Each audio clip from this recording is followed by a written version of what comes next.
오늘 소망 두 번째 시간에 소나무 생각입니다. 설교를 준비하다 보면서 소나무에 대한 생각들이 참 많이 났습니다. 한국 사람이 제일 좋아하는, 한국을 대표하는 나무가 있다면 소나무라고 하더라고요.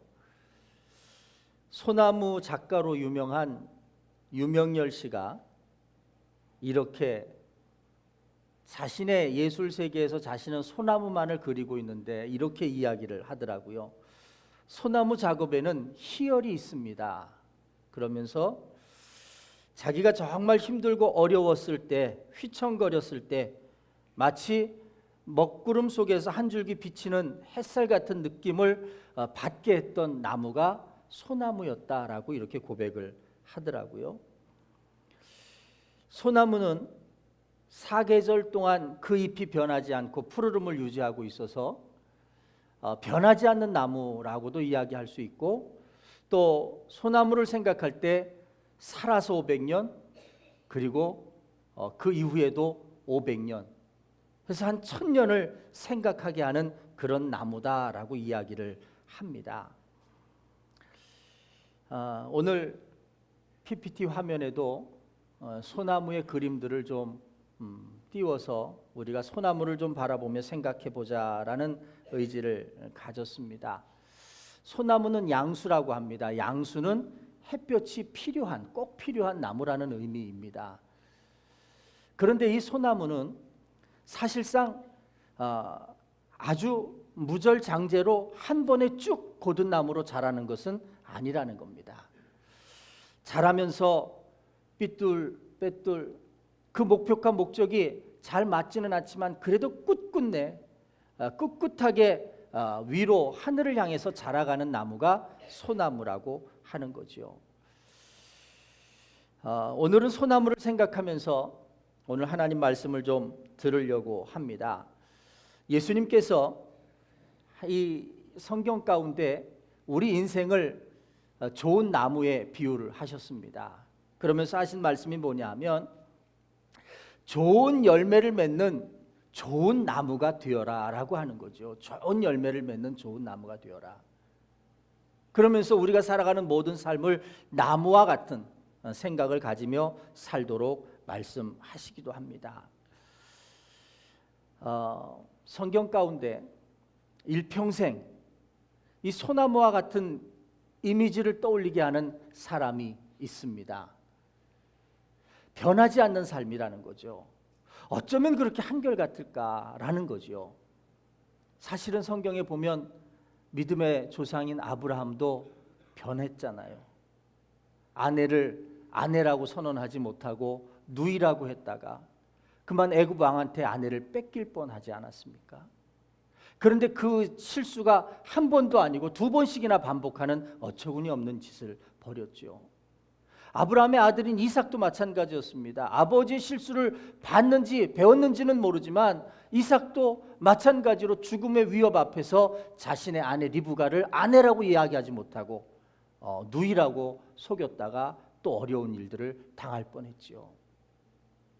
사실은 우리가 겪는 어려움들이 다 비슷한 것 같아요. 정면으로 돌파하고, 그리고 내가 해야 할 말을 하고, 그리고 내가 붙잡아야 할 것을 붙잡는다면 오히려 어려움을 겪지 않을 수 있는데 그것을 피해가 보려고 생각하다가 심지어는 어려움을 겪는다는 거죠. 그런데 오늘 여러분과 함께 읽은 여호수아서의 주인공 여호수아를 한번 생각해 봅니다. 여러분, 성경 가운데 여호수아가 실수했던 장면이나 문장이 나온 적이 있습니까? 아니면 여호수아가 다윗처럼, 아브라함처럼, 이삭처럼 실수했다가 그의 인생이 다시 복권되고 또 무너졌다가 복권되고 하는 그런 과정들이 있었나요?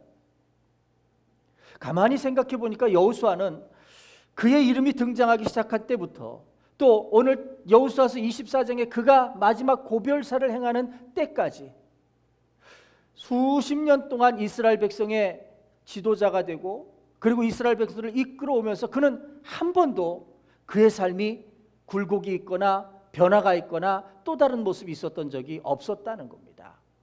마치 우리가 늘 푸르른 소나무를 보듯이, 늘 굳세게 자라고 있는 소나무를 보듯이, 또 살아서 500년 또 죽어서 500년 이렇게 생각하는 소나무를 보듯이 그의 삶이 늘 빛나고 아름답게 보이더라는 거죠. 여러분, 오늘 저와 여러분들이 이 소나무와 같은, 또 여호수아와 같은 그런 믿음과 생각을 소유할 수 있는 주인공들이 되시기를 주님의 이름으로 축복합니다.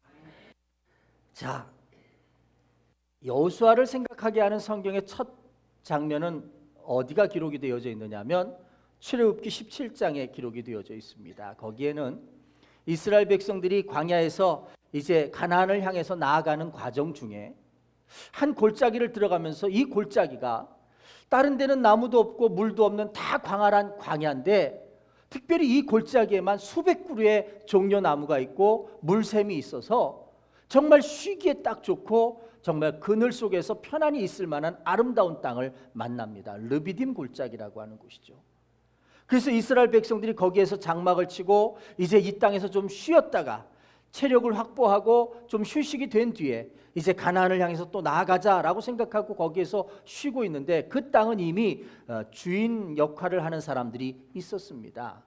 아말렉 사람들이라고 하는 이 사람들이 아주 호전적이고 자기 것을 양보하지 않고, 그리고 자기의 땅을 침입하는 사람들을 향해서 늘 창칼을 들이대면서 전쟁을 하려고 하는 아말렉 부족이 있었다는 겁니다. 결국은 그 골짜기에서 아말렉 부족과 그리고 이스라엘 백성 간의 전투가 일어나게 되죠. 그때 그 전투에서 가장 앞장서서 젊은 사람들을 이끌고 나가서 싸움을 싸웠던 사람이 누구냐면 오늘 본문의 주인공인 여호수아라고 하는 사람입니다. 그런데 여러분들이 잘 아시는 광경이 그 다음 광경이 있죠. 여호수아가 뒤를 이렇게 돌아보니 우리의 지도자인 누구가요? 모세가 저 높은 중간쯤 언덕 있는 뒤편에 있는 언덕 위에서 우리를 보고 있는 겁니다. 어떻게 보면 우리는 지금 최전선 전쟁터에 나와 있는데 우리의 지도자는 저 뒤에서 언덕 위에서 우리가 잘 싸우나 보는 것 같은 기분이 드는 겁니다. 그런데 사실은 여호수아는 그런 생각을 하지 않았어요.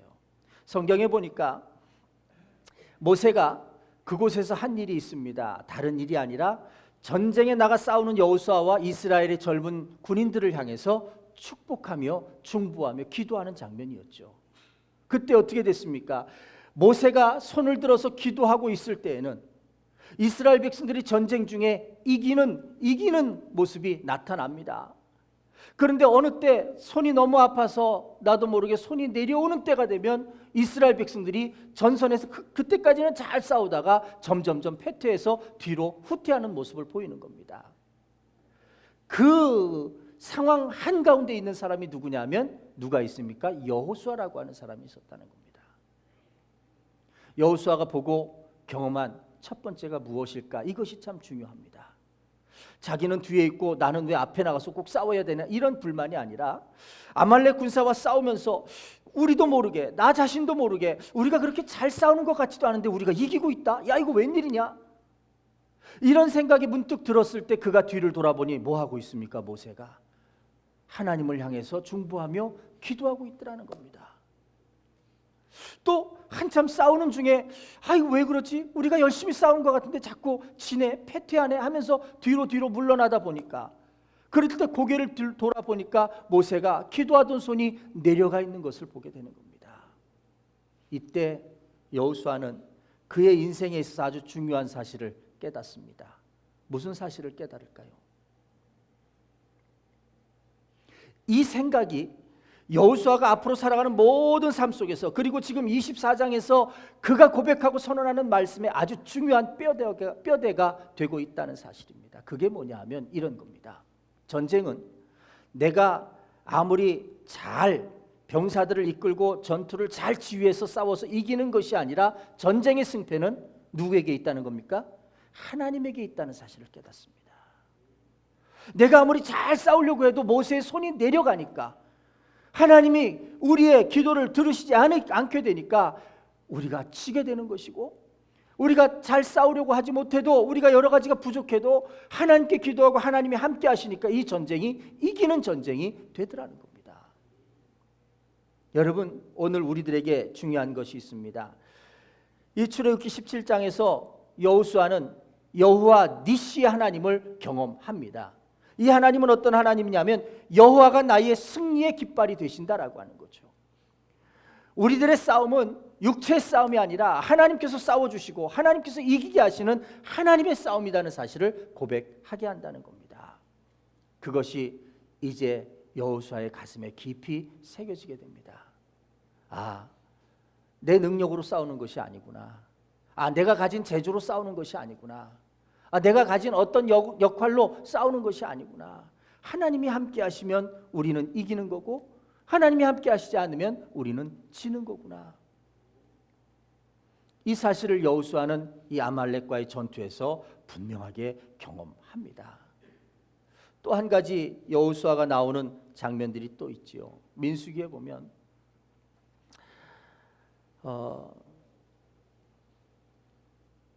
모세가 각 부족에서 한 사람을 뽑아서 12명을 뽑습니다. 그리고는 이제 저 땅 너머로 가서 정탐을 좀 하고 와라. 왜냐하면 저 땅은 하나님이 우리들에게 주신 가나안 땅인데 우리가 가서 잘 살 수 있을 땅인지 한번 정탐을 하고 와라.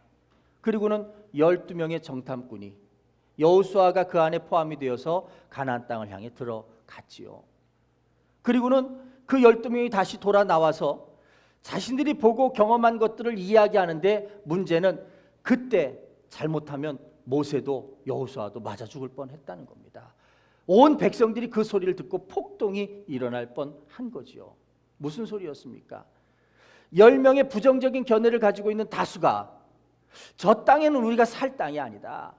우리는 그들 앞에 메뚜기 같은 존재밖에 되지 않는다라고 하면서 불신을 가지고 다수의 의견을 조장합니다. 그때 여호수아가 뭐라고 말합니까? 소수지만 비록 자신과 갈렙만 이야기하는 소수의 2명의 의견이지만 이 의견은 믿음의 의견이 맞는 것이고 이 의견은 하나님께서 주신 의견이 맞는 것이기 때문에 그들이 이 의견을 굽히지 않습니다. 그리고는 오히려 당당하게 10명의 부정적인 다수의 의견을 가진 사람들과 그 소리를 듣고 폭동을 일으키려고 하는 많은 이스라엘 백성들 앞에 그들이 외칩니다. 뭐라고 외치느냐? 사람을 두려워하지 맙시다. 우리에게 주어진 환경을 무서워하지 맙시다. 보이는 것이 전부가 아닙니다. 우리 앞에 어떤 것이 드러난다고 해도 그 드러나는 것에 의해서 좌우돼서는 안 됩니다. 왜냐하면 여기까지 인도하신 하나님의 뜻이 있고 그 하나님께서 우리에게 두려워하지 말도록 무서워하지 말도록 말씀하셨기 때문입니다. 비록 10명의 정탐꾼과 다수의 사람들이 모여서 막 의견을 모아가면서 우리는 이제 이렇게 하겠다라고 했어도 그들이 가진 믿음의 소수의 의견을 굽히지 않고 설득하려고 외쳤습니다. 이것이 두 번째 여호수아의 모습이었습니다. 물론 결과는 다수의 의견들 때문에 하나님께서 그들의 발걸음을 돌려서 광야에서 40년을 방황하게 만드셨습니다. 다수의 부정적인 견해를 가졌던 모든 사람들은 그 광야에서 뼈를 묻어야 했고 그리고 40년이 지난 후에 이제 가나안 땅으로 들어갈 때 오직 여호수아와 갈렙만 포함하고 그 다음에 그 광야에서 태어난 모든 2세들이 가나안 땅을 들어가게 되는 겁니다. 자, 그리고 나서 가나안 땅에 들어갈 때에 이제 모세는 가나안을 땅에 들어가는 이스라엘 백성들의 모습을 보면서 느보산에서 마지막 장면을 보여주고 있고 이제는 여호수아가 이스라엘 백성의 지도자가 되어서 가나안 요단강을 건너 가나안 땅으로 들어갑니다. 거기서 모든 삶은 정말 치열한 삶이었지요. 우리가 알고 있듯 여리고성의 전투, 아이성의 전투, 그리고 각 성들을 차지하기 위해서 매 순간마다 싸우고 화합하고 또 여러 가지 조약을 맺는 그런 일들이 있었습니다. 그것이 오늘 여호수아서 24장의 이전까지의 모든 과정들이었습니다. 그런데 그때마다 여호수아는 한 번도 하나님에 대한 생각이나 자세가 변하지 않았었다는 겁니다. 오늘 그것을 알 수 있는 말씀이 오늘 우리가 읽은 14절부터 18절까지의 말씀을 보니까 우리가 알 수 있게 되는 겁니다. 마치 천년을 살아서 우리들에게 좋은 교훈을 주고 있는 노송이 그저 말없이 서 있는 그것만으로도 우리들에게 교훈이 되듯이 지금 여호수아는 일평생 그가 노송처럼 믿음의 삶을 살아서 그 모습이 우리들에게 교훈이 되고 있다라고 하는 사실이죠. 여러분, 소나무 생각이 다른 생각이 아니라 오늘 오직 하나님만을 바라보며 뜻을 굽히지 않고 하나님을 향해 서 있었던 여호수아의 생각과 그 믿음을 배우고 깨달을 수 있는 저와 여러분들이 되시기를 주님의 이름으로 축복합니다. 여호수아의 생각을 한번 들어가 보세요. 자, 지금까지 걸어온 길들이 쉬운 길들은 아니었습니다. 여호수아는요, 이스라엘 백성들이 애굽에서 출발해 나오는 때부터 그가 청년기를 거치고 청장년기를 거치고 장년기를 거치면서 모든 중요한 삶은 다 광야에서 고생하며 이루어진 삶이었습니다. 쉬운 인생은 아니었습니다. 싸워야 됐고 싸워서 이겨야만 됐고 그리고 얻어야만 됐었습니다.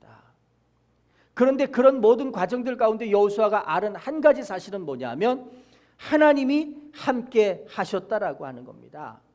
하나님이 이기게 하셨고 하나님이 인도하셨고 하나님이 축복하셨다라고 하는 겁니다. 여러분, 그가 오늘 14절부터 15절의 말씀 이하의 말씀들을 외치고 있는데 뭐라고 이야기하는지 다시 한번 14절과 15절을 우리 함께 성경을 같이 보도록 하겠습니다. 14절과 15절 다 함께 같이 읽겠습니다. 시작. 그러므로 이제는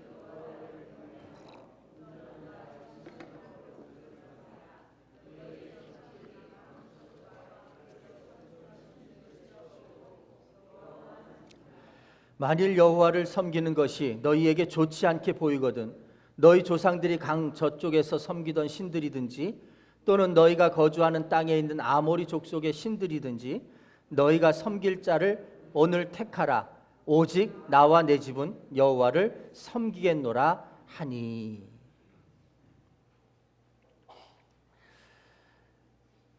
사실은 오늘 명령과도 같은 그리고 아주 강한 권고와도 같은 이 여호수아서의 말씀은 여러분 무작정의 강요가 아니라는 사실에 주목하셔야 합니다. 왜냐하면 이미 여호수아가 자기가 살아온 모든 삶을 통해서 증명되고 깨달은 사실을 선언하고 있는 것이고 자신뿐만 아니라 함께 광야에서 모든 일들을 같이 하면서 경험했던 하나님의 능력과 하나님의 세계에 대해서 지금 확증하면서 이야기하고 있는 말씀인 것을 우리가 알아야 한다라고 하는 거죠.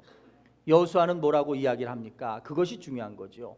자, 14절의 맨 앞에 보니까 그러므로 이제는 여호와를 경외하며 라고 말합니다. 여러분, 접속사이기도 한데 그러므로 이제는 이라고 말을 합니다.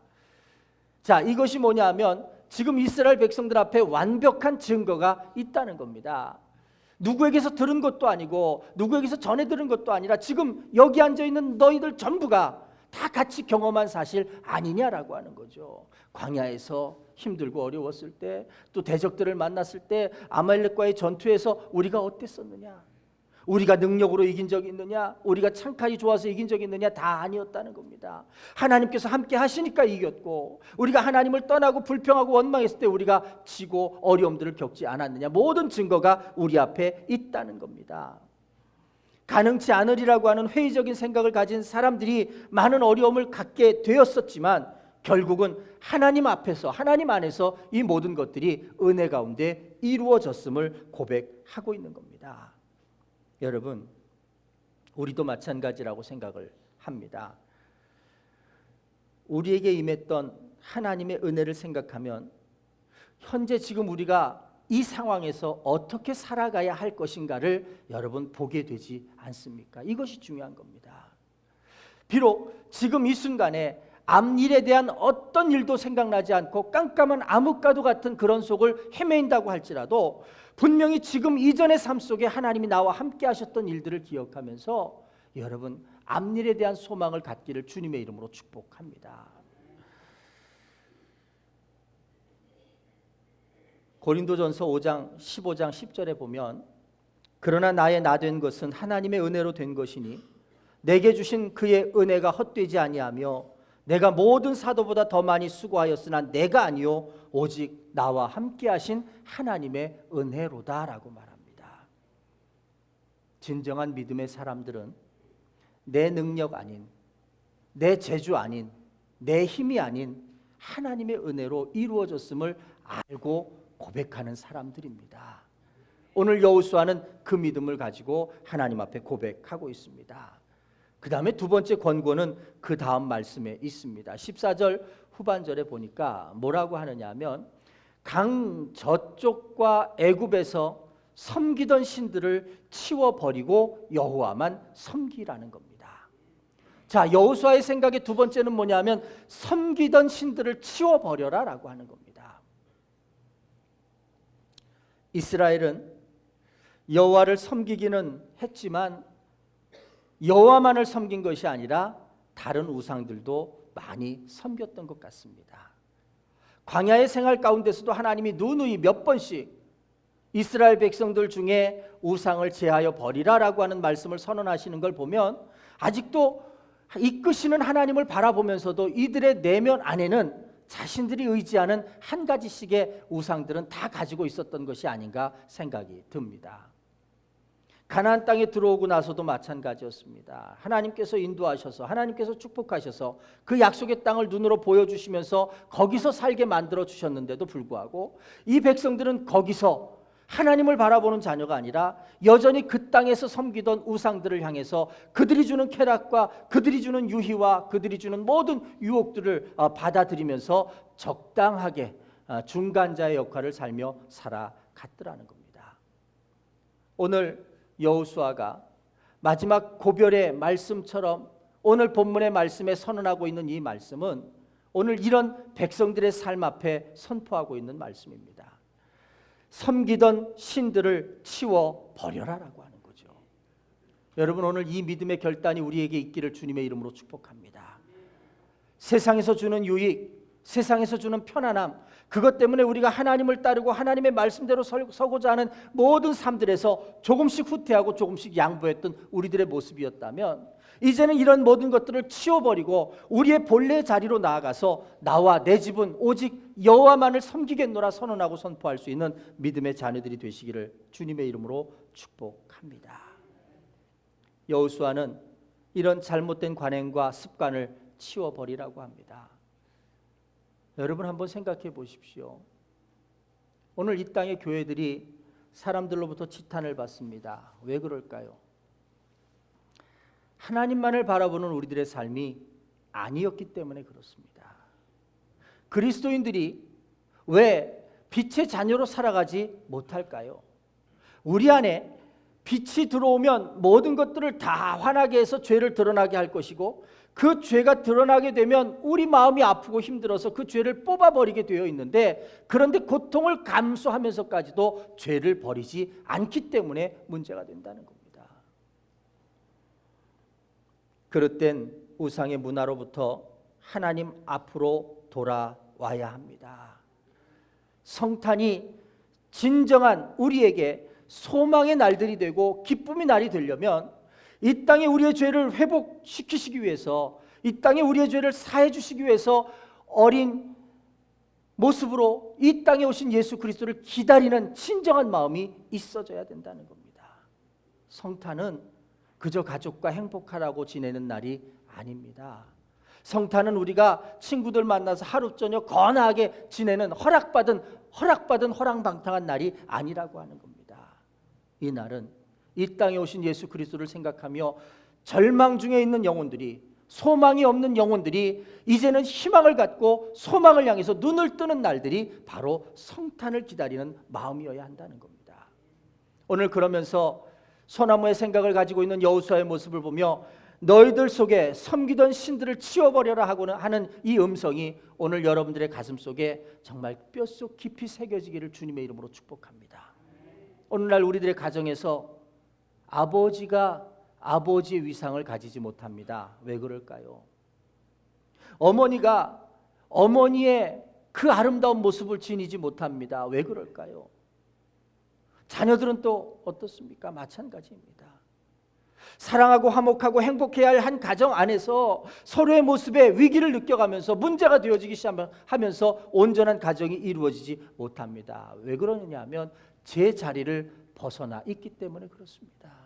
아버지로서의 자리를 벗어나 있었고, 남편의 자리를 벗어나 있었고, 어머니의 자리에서 벗어나 있었고, 아내의 자리에서 벗어나 있었던 겁니다. 심지어는 자녀들도 자녀들의 자리에서 벗어나 있었기 때문에 부모를 공경하거나 부모를 부모로 인정하는 삶이 되지 못하더라는 거죠. 여러분, 오늘 여호수아가 선언하는 것처럼 너희 중에 섬기던 모든 신들을 치워버려라. 이 음성은 오늘 우리 안에 있는 죄들을 다 뽑아내 버리고 오늘 내 본연의 자리로 돌아갈 수 있는 여러분들이 되시기를 주님의 이름으로 축복합니다. 그래야 됩니다. 그러면서 여호수아는 더 분명한 결단을 선언하지요. 오직 나와 내 집은 여호와만을 섬기겠노라 하는 겁니다. 다른 사람들이 어떤 결정을 내리든지 자신과 가족은 어떤 일이 있어도 여호와 한 분만을 섬기는 신앙의 모든 것을 걸겠다는 확고한 확신이고 선언입니다. 거기에는 이렇게 선언하죠. 만일 여호와 섬기는 것이 너희에게 좋지 않게 보이거든, 너희 열조가 강 저편에서 섬기던 신이든지 혹 너희가 거하는 땅에서 아모리 사람의 신이든지 너희가 섬길 자를 택하라. 그러나 나와 내 집은 오직 여호와만을 섬기겠다. 이것이 소나무의 모습을 보이고 있는 여호수아의 생각이고, 오늘 우리가 무엇보다도 중요하게 기억하면서 붙들어야 할 하나님의 말씀이라는 겁니다. 여러분, 나와 내 집은 여호와만을 섬기겠노라, 여호수아의 말이 아니라 여러분들의 음성이 되시기를 주님의 이름으로 축복합니다. 그리스도인에게는 혼자 남겨지더라도 절대 양보할 수 없는 것이 있습니다. 우리가 아무리 힘들어도 양보해서는 안 되는 것이 있습니다. 돌아가신 김우영 목사님이 늘 목사님 저희들에게 하신 말씀이 있습니다. 목사는 접시에 코를 빠뜨리고 죽는 한이 있어도 성도들에게 돈 없다, 돈 빌려달라 하는 말 하는 거 아니다. 사람들에게 도움을 구하는 게 목사가 아니라 하늘로부터 도움을 구해야 한다. 저는 그 말씀을 들으면서 오늘 같은 맥락에서 생각을 합니다. 여러분들도 진정한 그리스도인이라면 여러분들이 하나님 앞에서 절대 양보하지 않아야 될 한 가지가 있어야 한다는 겁니다. 그게 뭘까? 이거는 어쩔 수 없는 거니까. 이건 대부분의 사람들이 이렇게 하니까. 이건 별 수 없는 일이잖아. 장로님도 이럴 수밖에 없을걸. 권사님도 이럴 수밖에 없을걸. 이건 어쩔 수 없는 거야. 여호수아는 절대 양보할 수 없는 것 하나가 있다라고 선언을 하는데, 그것이 뭐냐면 여호와 하나님이었다는 사실. 너희가 너희 좋은 대로 어떻게 하든지, 그러나 나는 나와 내 집은 여호와만을 섬기겠다라고 선언하는 그것이 오늘 여호수아의 생각이고 신앙이고 믿음이었다는 사실을 기억하시기를 바랍니다. 사실은 여호수아는요, 하나님께 이 생각을 가지고 인정받습니다. 그런데 하나님께만 인정을 받은 것이 아니라 그 백성 모두에게도 인정을 받습니다. 오늘 말씀 이후에요, 사실은 이 백성들이요, 우리도 그렇게 살겠습니다 하고 마음에 응답하는 장면들이 나타납니다. 진실로 여호수아의 삶이 본이 되었고, 여호수아를 마음속 깊이 존경하고 있었고, 그가 섬기는 하나님, 변하지 않았던 하나님, 변하지 않는 그 여호수아의 믿음의 모습을 보면서 사실은 마음속 깊이 이 백성들이 감명을 받고 있었다는 사실입니다. 여러분, 여호수아가 하나님과 백성들에게 신임과 신망을 얻을 수 있었던 한 가지는 뭐냐 하면, 혼자 남겨지더라도 절대 양보할 수 없는 원칙이 그에게 있었다는 사실입니다. 여러분들이 그리스도인입니까? 그러면 여러분들에게는 절대 양보할 수 없는 한 가지의 원칙이 있으십니까? 그것이 있어야 된다. 푸른 소나무처럼 여전히 그 모습 그대로 계절이 바뀌고 시간이 바뀌어도 그 모습을 지키고 있어야 합니다. 우리가 많이 이야기하잖아요. 교회도 그래야 하지요. 그리스도인들도 그래야 합니다. 괴테가 파우스트에서 그 좋은 말을 이렇게 설명했습니다. 모든 이론은 회색이지만 그러나 살아있는 나무는 푸르릅니다. 그 말은요, 이런 의미가 있는 겁니다. 말로만 하는 모든 것은 다 죽어있는 색깔이라는 겁니다. 그런데 그 안에 진정한 생명을 품고 있는 건 푸르른 빛을 비춘다는 겁니다. 여러분, 소나무가 푸르른 빛을 사계절 내내 품고 있었다는 건 그가 변하지 않는 그 안에 한 가지가 있었다는 사실을 의미합니다. 오늘 우리들에게도 이것이 필요합니다.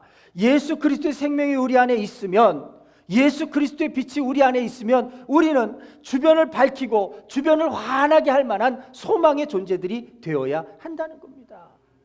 그런데 그게 되지 못하니까, 빛이 빛의 역할을 드려지지 못하게 하니까 우리는 사람들에게 손가락질 받는 그런 사람들이 되어 있다는 거 아니겠어요?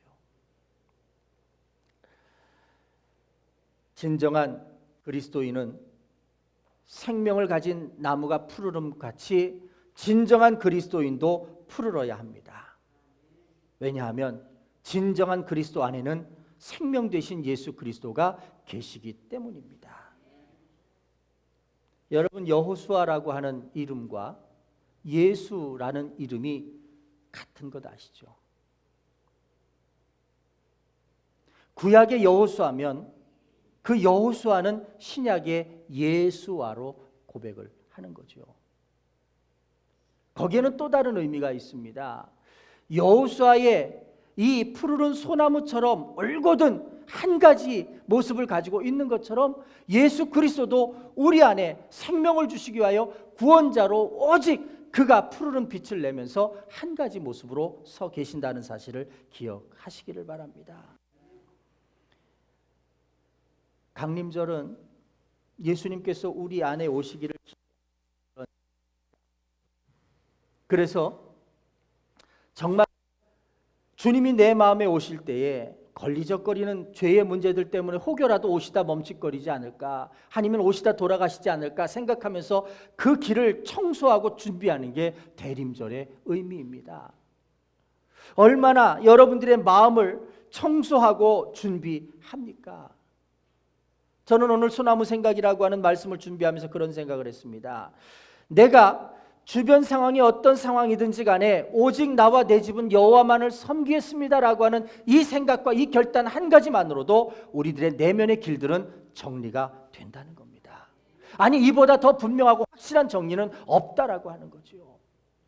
여러분, 주변 상황이 어떻든지 눈치 보면서 섬겨오던 우리 주변의 우상들을 다 치워버릴 수 있는 여러분들이 되시기를 주님의 이름으로 축원합니다. 그것들이 더 이상 우리를 죄로, 절망으로 몰고 가지 않도록 여러분들이 만드시기를 바랍니다.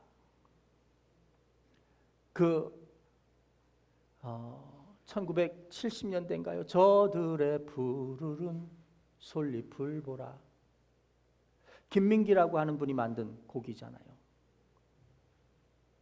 이 곡이요, 가난하고 소외된 공장의 노동자들이 합동 결혼식을 하는데 그 축가로 만들어진 노래랍니다.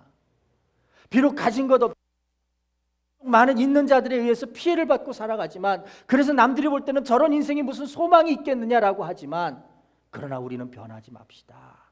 우리가 가진 소망을 포기하지 맙시다. 비바람이 몰아치고 눈보라가 쳐도 끝내 이기는 소나무가 됩시다. 그런 의미로 곡을 만들었다는 겁니다.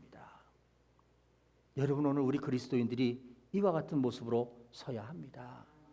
다른 사람들이 우리를 보며 너희들은 약하다, 너희들은 보잘것없다, 너희들은 연약하다 수없이 말해도 우리가 가지고 있는 생명을 포기하지 않고 우리가 빛을 내야 하는 그 푸르른 빛을 포기하지 않는다면 우리는 끝내 비바람과 모진 고난을 다 물리치고 푸르름을 전할 수 있는 소나무가 될 수 있다는 겁니다. 여호수아처럼요. 우리들의 자녀들을 위해서도요, 여호수아처럼 될 수 있기를 위해서 기도할 수 있는 믿음의 부모들이 되시기를 바랍니다.